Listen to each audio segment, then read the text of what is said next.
Ligayang araw ng mga puso. Ngayong araw ay matutunghayan natin ang kwento ni Ferdy. Pakinggan po natin. Advice Queen, ako po si Ferdy. Nakatira po sa Laguna. May 2 anak pero wala po akong asawa. Nilayasan ako ng una kong pamilya. Matagal na po kaming hiwalay at meron akong nagugustuhan na babae.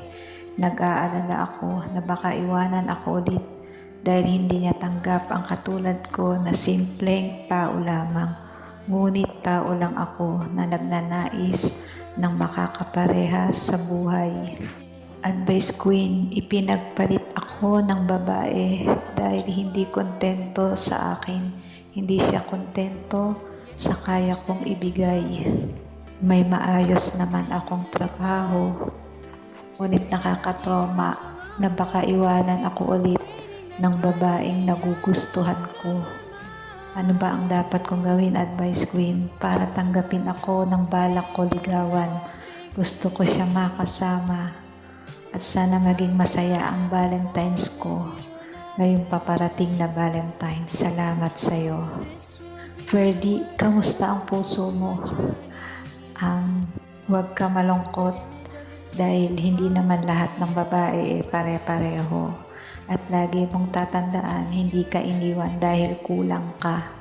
Iniwanan ka dahil hindi ikaw ang pinili. At masakit man, hindi ibig sabihin noon ay wala ka ng karapatang magmahal ulit. Huwag mong hayaang ang sakit ng kahapon ang magnakaw ng pagkakataon mo ngayon. Hindi lahat ng tao ay mananakit. May mga darating na handang manatili. Kung gusto mo siya, lumapit ka ng may tapang at katapatan. Ipakita mo kung sino ka, isang simpleng tao pero may seryosong intensyon at pusong totoo.